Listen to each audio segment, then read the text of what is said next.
When I was 8, I was molested by my friend's dad. Oh, is that funny? Tom fell off a roof in college and now he can't speak, but clearly he can still laugh.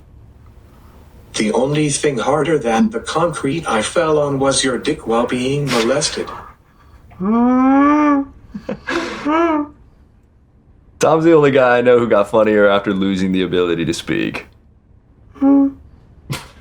I'm not your average stand-up comedian because, well, it's just not how I roll. I'm really 6'3", but when I am sitting in my chair I'm only 46 inches tall. So, on dating apps a lot of guys lie about being 6 feet tall. Not me. I'm 6'3". I just don't tell them I can't stand up. I'm a grower, not a shower. Sometimes when I was getting molested, I would get boners. And I thought that if I called the cops, they would bring me to confront the guy. And they'd be like, hey, did you touch this kid? And I thought he'd be like, yeah, but he had boners. And I thought the cops would be like, oh, okay, well, no worries then. Sorry to bother you, sir. Please, carry on. And then I thought the cops would turn to me and be like, what are you, gay? So I felt kind of trapped, and I didn't know who to tell. And then one day I was hanging out with Tom, and I told him. I told him because I trusted him, and I knew that he could keep a secret. And that was before he got paralyzed. And now everything you tell him is a secret.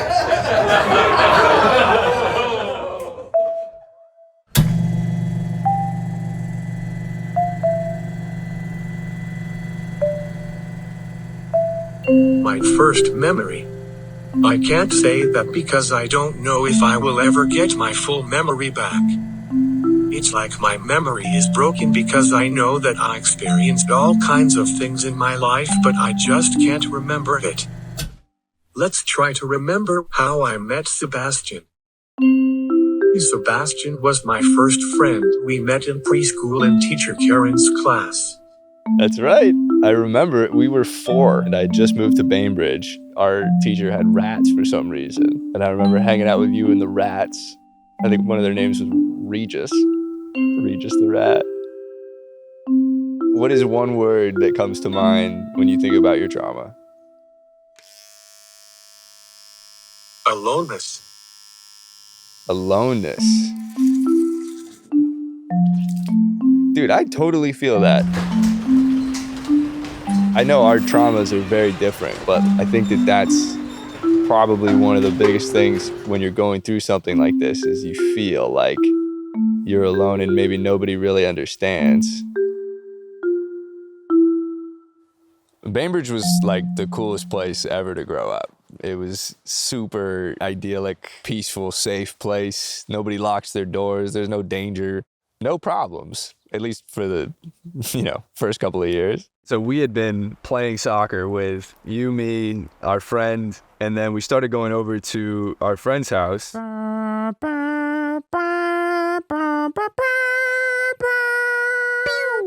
Around the survivors, a perimeter create. We had these Star Wars action figures, and we would play with them all the time. We were just kids being kids. And then a few months later, the molestation began, and it went on for 2 years. Do you remember when I told you? A little bit? Yeah. Yeah, we were in the house. That's right. Yeah, we were in the basement. And it was like right before my parents took us somewhere. And I was just like, hey, just by the way, just a quick tidbit I need to tell you about. It's actually crazy that you were 9 because you reacted like a therapy veteran, just totally accepting and loving and like everything's going to be okay. But also like, are you okay? You like checked in. And I was like, yeah, I'm okay. And you were like, great, let's go swim. Oh, it's all good. I'll be your friend forever.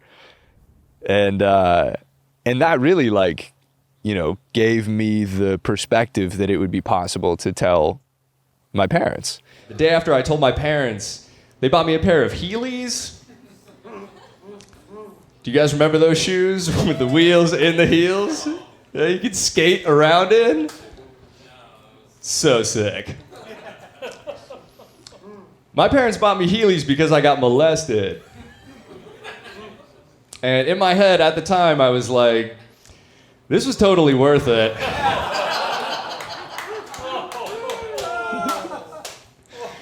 Dude, I thought that meant that everyone else who had Heelys had also been molested.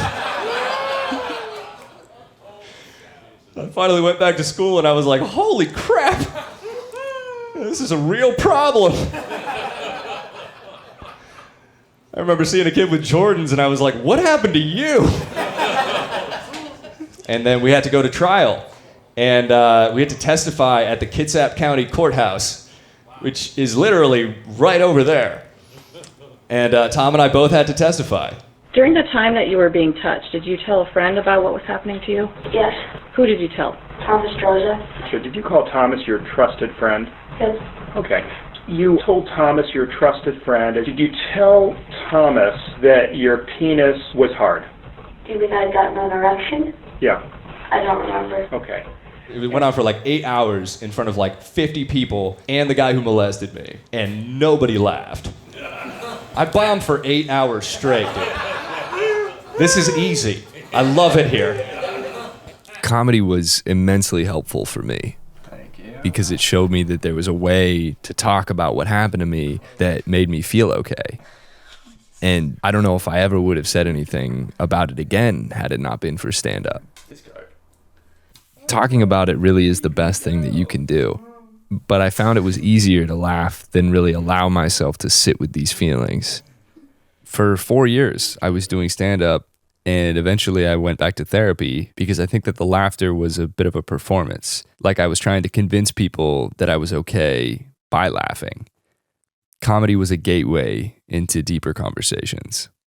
Comedy has helped me get my voice heard, but I think that my irregular voice is not being heard as much as my comedy. Jorza, where are you? There it is.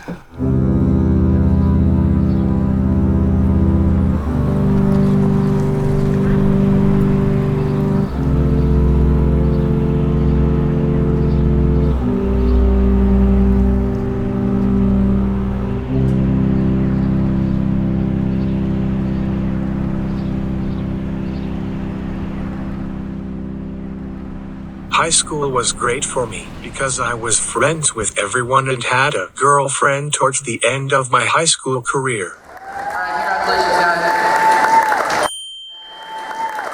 Next up, we have a very special presentation by Tom Jorza. You guys all know how awesome Nurse Heidi is with her candy. For my senior project, I decided to give back to her. And I raised $1,400 with the help of Interact Club by putting on a dance for 5th and 6th graders to give back money to her to pay for the candy that she buys for us.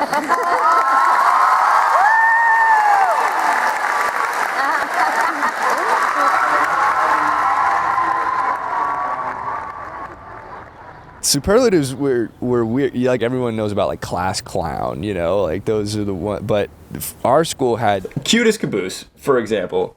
That's an absurd award to have for children. Like we can't. They named it Cutest Caboose, so they kind of get away with it. But you couldn't name it like which minor has the fattest ass. Max Wysong was the one who won Cutest Caboose. We got a special treat here. It's gonna take a second to set up. We're gonna get my buddy Tom on stage here.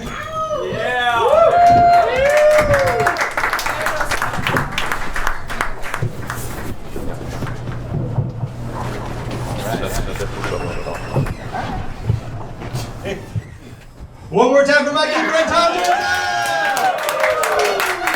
When people start stand-up comedy, they often worry about bombing, but let me tell you, there are worse things can happen. Just take a look at Max. I don't want to make fun of you because you give me rides. In high school, he stuffed me in a locker for not scoring the winning goal in lacrosse. But now, He stuffs food in his face. I was chosen most accident prone in high school. They really nailed it. Accident prone. Wow. This is definitely the superlative that they got the most right. The only thing they could have done differently is put you in the wheelchair. Somehow the whole school knew, like, man, this guy is just so. This guy's fucked. But you had broken like every bone, basically, right? Like, yeah, wrist, arm, multiple times, collarbone. There's all sorts of stuff. Yeah, both collarbones. Yeah, yeah. I guess you earned that award for sure. I remember just really wanting to win one of these awards. It didn't matter what. I just wanted to win something. Too bad they didn't have an award for most likely to get molested. It was confusing though, because he didn't get convicted. It was a hung jury, and so this guy was just like kind of around, and I didn't know what to do. When I got to high school, I was playing for the high school soccer team, and even though we got a restraining order against him, a condition on the restraining order was that he was still allowed to go to his son's soccer games, and his son and I played for Bainbridge Island High School. So for all of those high school soccer games, the guy who molested me was in the stands.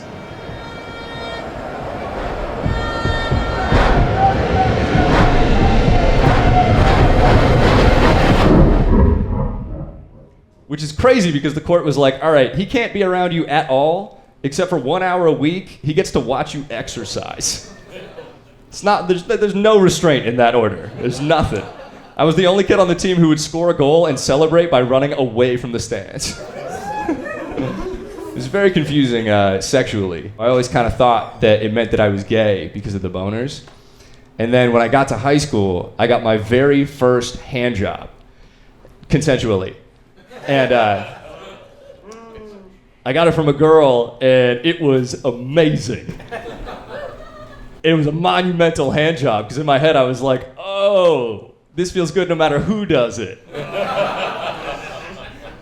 I'm one of the few people to come out of the closet and subsequently Healy right back inside, you know? Thank you, guys. Max, how is it that I can't walk and I still have a better body than you? One more time, Tom Jorza! You know, he was supposed to just tell jokes tonight. Right? I had no idea. Tom, I think you fucked up their movie, dude. They've got like a $10,000 camera here. He's supposed to be telling other jokes, and he just lit up me. He just made up the story. I never put him in a locker. But you know what? I love Tom. He's a good friend. You can always talk to him. One thing I like about Tom is he's never political, you know? He never stands for anything. So, all right. All right, your next comic. Jimmy, you turned out on video yet? I don't think so. Lord of the Rings? Mm-hmm. Oh, no. My mom didn't know it was so violent, right, Mom? Right, we made a big mistake. You can see it. No, I don't want to see it, Tom. It can't be under 12. But I saw it and I liked it. Didn't it give you some bad dreams, though, Bash? No, when I have bad things in my life, I get good dreams. That was a coping mechanism. I mean, you don't remember them? What about last night? N-O dreams. What about you, Tom? N-O. You didn't have any dreams? Actually, I had one last night. See, it's a scary one, but I don't know. What's this, Thomas? You can actually feel it sucking. What's this, Thomas? I was a little sad because I was just thinking of all the fun we used to have. Okay. I am so invisible to everyone because they count me out. I just want to be normal again in the way I talk and walk. I attended the Washington State School, and I was trying to get a degree in sports management. I was still the same kid as in high school. I called my mom and we had a brief chat. Then I said I was going to do something and said goodbye. Around 11 p.m. a police officer came to her door in Paulsbo. She learned that I had vomited over the railing of a fire escape and kept going, landing on my right side, mostly on my head. We found out that many parts of his brain were damaged. And as they said to us, we have no idea what's going to happen. We don't know how fast or slow he'll recover, if he'll recover. Basically, once we got there, it was sitting, waiting. His medical bill came to well over $1.5 million. And then things just kind of, I don't want to say snowballed, but support came in from everywhere, unexpected, and really quite wonderful. Immediately, hundreds of people got on Facebook, and we used Facebook to update people. It was palatable, the volume and the depth of friendship that people extended. The vigil that the students had, everyone was sitting on the grass, and she said, I've never seen this in our college. That when someone was injured like this, that there was such an abundance of love. The first couple of years were in a hospital. I don't think that they understood who they were talking to, but I knew I had everybody behind me in support of my recovery. Yeah, dude. I remember I got a call from my mom, and she was saying that you had a fall, and we didn't know what was going to happen. And there was a possibility that you were not going to make it. And I remember feeling like, I don't know if I would be here without you. And I was just thinking to myself, like, I don't know if, I don't want to be here without you, And then I remember coming back, I think it was maybe a year later, and I got to see you for the first time. And it was just such a relief to be able to see you and be like, here you are, and like you're with us, to know that you were okay and that you were still maintaining this attitude of positivity and that you were laughing about what was going on with you. And it was just like basically showing me and everyone that there's nothing that you can't get through or continue to get through. It's great to be here. Actually, it's great to be anywhere besides my bed. A lot of comedians are worried about being canceled. But I already got canceled by God. All anyone has to do to cancel me is change my iPad password. There are some woke people out there that think that the word handicapped is offensive. Well, I just have this to say. Handicapped, handicapped, handicapped, handicapped, handicapped. Handicapped, handicapped. Handicapped, handicapped, handicapped, handicapped, handicapped. Handicapped, handicapped. Now someone wheel me out of here. All right, give it up for Tom Jorza. Heck yeah, Tom.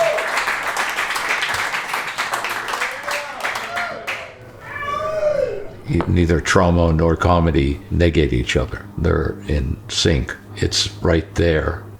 To your question about how other people see him in a wheelchair, unable to speak, the attitudes that they may have, or quite frankly, ignoring him, are minuscule.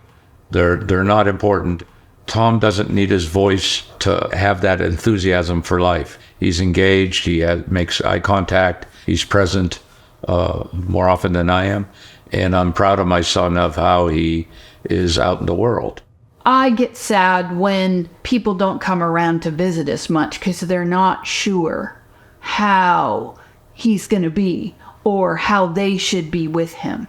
Actually, Sebastian's dad said the sweetest thing to me the other day. He goes, well, he's all there. I mean, you don't have to slow down. You just talk to him. And I go, yeah, that's right. I have a half inch over you. Like a half inch at least. I think with anyone who has a disability, we as people who don't have a disability have to just realize they're themselves, who they are, wholly who they are. So be with that. Don't worry about what might not be like you. They have been the most helpful and supportive of my comedy career. I don't really understand how much they have done for me, but I love them for it. I think you misunderstand me when I do the rock on sign. It also means I love you. I've taken this experience as something that happened. Now what are we going to do? From the moment it happened, we as a family generated a future that Tom would still be Tom and would be expressive and that he would be himself. Stephen Hawking is a smart guy and all, but doesn't have the same sex appeal as me. You know where you got your sex appeal, though, from? Yeah.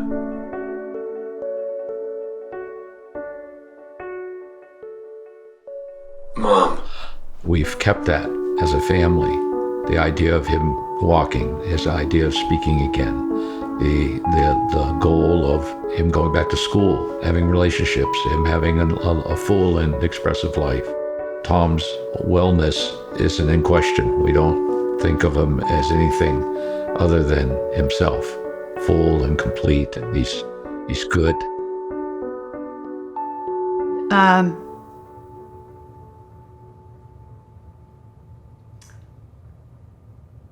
My son's an extraordinary man.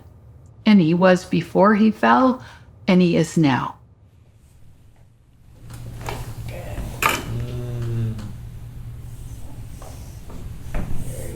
Nice. That's not part of this.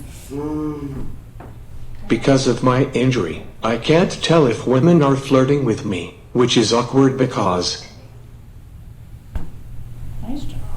I have a woman therapist, and guys, I've been catching a vibe.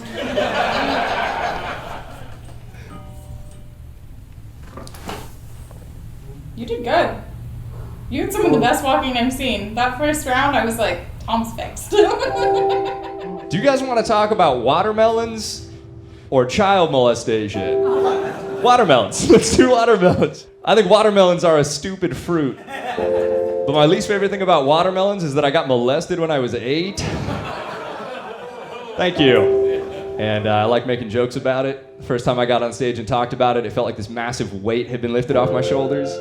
Every time I do stand-up about it, it's just like, here, you guys deal with this. I moved to Bainbridge when I was 4 years old, and Tom was my very first friend.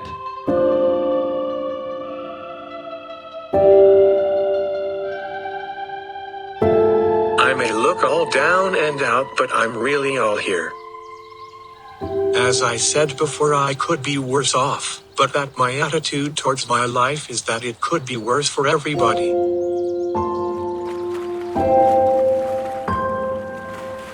If you have a trauma in your life, don't go down the dark hole. You have to look at healing and look forward and look with hope. Because the dark hole, it's where you go to die. So have hope whenever something happens to you or someone that you love, that healing can happen, that you can recover, that you will be all right. It won't be the same as you thought it was going to be, but you will be all right.